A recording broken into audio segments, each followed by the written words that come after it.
ada satu orang ahli ibadah dengan cinta yang begitu besar kepada Rasulullah sallallahu alaihi wasallam. Setiap hari dia salawat. Tatkala beliau sedang ziarah ke makam Nabi, beliau sedang membaca maulid. Ada salah satu orang di belakangnya mendengar, begitu selesai diajak makan di rumahnya. Tuan, saya undang makan di rumah saya, boleh? Boleh. Alhamdulillah, dibawalah sampai ke rumah. Begitu sampai di rumah, ternyata bukan dikasih makan, tangan diikat, lidahnya dipotong.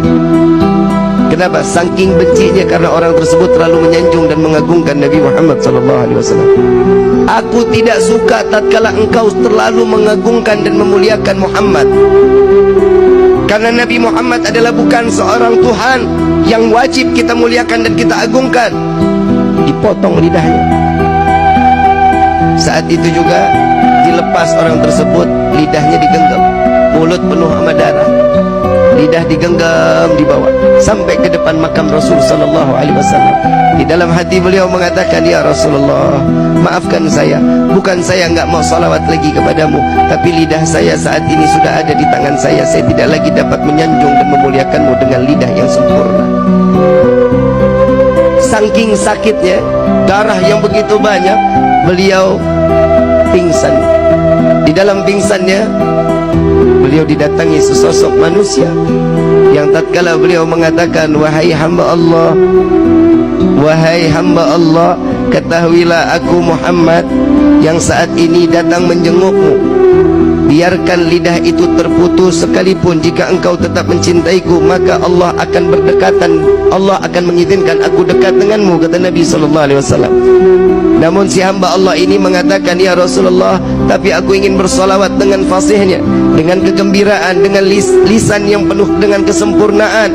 Maka lidah tersebut diambil oleh Rasul SAW, dimasukkan ke dalam mulut. Di dalam mimpinya, tatkala terbangun dari tidurnya, lidahnya udah nyambung lagi. Di dalam mimpi Nabi memberikan manfaat kepada orang para pecinta Rasul SAW, sehingga seterusnya beliau terus dapat bersolawat kepada Nabi Muhammad SAW. Begitu tahun berikutnya beliau ziarah ke makam Nabi. Tatkala beliau datang sedang membaca maulid, ada seorang anak muda yang datang kepadanya, Tuan, saya ingin undang makan Tuan. Sekiranya Tuan sudi untuk ikut dan saya menjamu Tuan, marhaba, ahlan wa sahlan. Gak ada sedikit kesultanan. Lalu dibawalah oleh anak muda tersebut lewat gang yang sama, lewat jalan yang sama, ingin masuk ke dalam rumah yang sama. Lalu beliau mengatakan, wahai Tuan, saya pernah masuk ke dalam ini. Dahulu lidah saya dipotong oleh pemilik rumah ini. Apakah engkau juga ingin memotong lidahku, kata orang tersebut. Tidak, wahai hamba Allah, aku mengajakmu untuk mencicipi dari rezeki yang apa ada di saat ini. Beliau masuk ke dalam rumah. Tatkala makanan sudah disediakan, makannya sudah selesai, dikeluarkan kandang yang begitu besar. Hadirin, kandang begitu besar, begitu dilihat di dalam ada monyet yang gedenya luar biasa. Lalu ditanya, ini apa ini? Tuan, ingat dahulu engkau bilang engkau pernah dipotong lisanmu, engkau pernah dipotong lidahmu oleh ayahku.